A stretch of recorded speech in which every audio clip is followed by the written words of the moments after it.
Hey everyone, welcome back to the channel. It's your host Rahim, and today we're talking about one of the most exciting releases of 2024, the MacBook Pro M2. Whether you're a professional looking for a powerhouse laptop or a tech enthusiast wondering if this is the MacBook upgrade you've been waiting for, you're in the right place. We're diving deep into the new features, the improvements, and most importantly, whether the M2 is really worth the investment this year.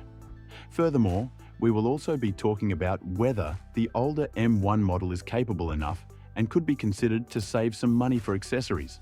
Alright, let's start with the design. If you're familiar with the MacBook Pro M1 from a couple of years ago, you'll notice that the M2 looks almost identical. Apple has stuck with the sleek, minimalist design that's become their signature over the years. You get that stunning aluminium unibody, ultra-thin profile, and that gorgeous Retina display with narrow bezels. The 13-inch, 14-inch, and 16-inch models are still here, but the big changes lie under the hood. Now, the real story with the MacBook Pro M2 is all about performance.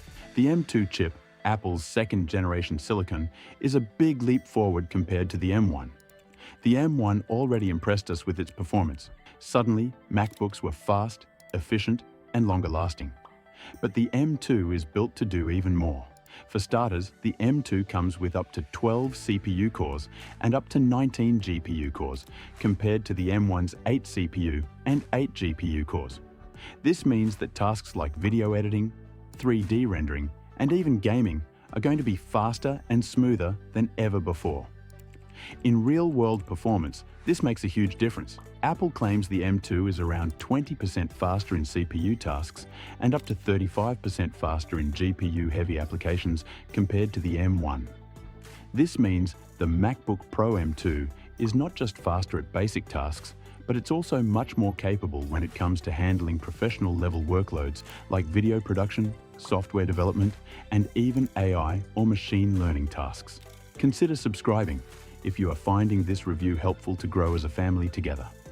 But before moving any further, I would like to add a little bit of context for the day-to-day average laptop user who doesn't need this much of processing and power and would never be dragging their MacBooks to their limits. So for the users just getting a home laptop for general use and entertainment purposes, all that matter is longevity and not the processing speeds. Take my advice. For that, the focus must be on getting more space in your laptop, as even the M1 Pro or even the Air would be more than enough for them to handle their required tasks. For creatives, the M2's enhanced GPU is a game changer. Video editors, graphic designers, and game developers will feel the performance boost in everything from 4K video rendering to heavy Photoshop layers. It's not just the speed that's improved though. The M2 also offers better memory bandwidth. If you're someone who works with large files or multiple apps at once, this boost in memory performance is definitely noticeable.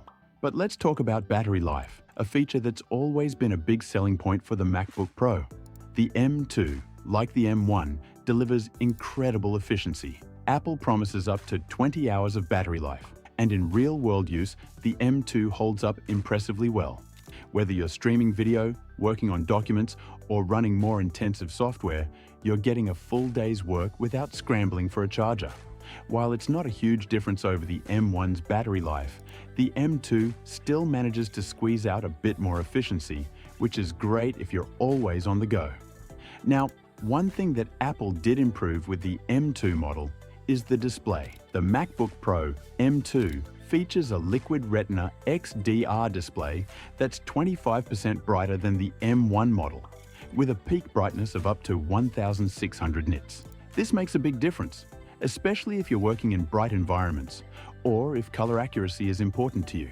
The display still boasts a wide P3 color gamut and true-to-life colors, but the higher brightness just adds to the overall experience, making it more suitable for HDR content or professional-level design work.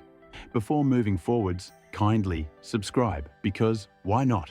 And speaking of professionals, if you're doing work that requires a lot of memory, the M2 now offers up to 24 gigabytes of unified memory, which is a nice bump from the M1's maximum of 16 gigabytes. For heavy multitaskers or anyone running virtual machines, large video files, or demanding software, that extra RAM could make a significant difference.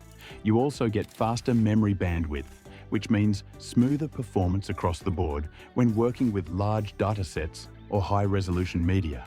Pricing-wise, the MacBook Pro M2 does come in at a slightly higher cost than the M1, which is expected given the performance improvements. But considering that the M1 was already a major leap forward, the M2 brings even more value for those who need that extra power. The 13-inch M2 MacBook Pro starts at a price similar to the base M1, but the higher-end 14-inch and 16-inch models, which are now more powerful than ever, will run you a bit more. So, should you buy the MacBook Pro M2 in 2024? If you're someone who already has an M1 MacBook Pro, the M1 is still an incredibly capable machine. But if you need that extra horsepower, especially for creative work or high-performance tasks, the M2 is a clear winner.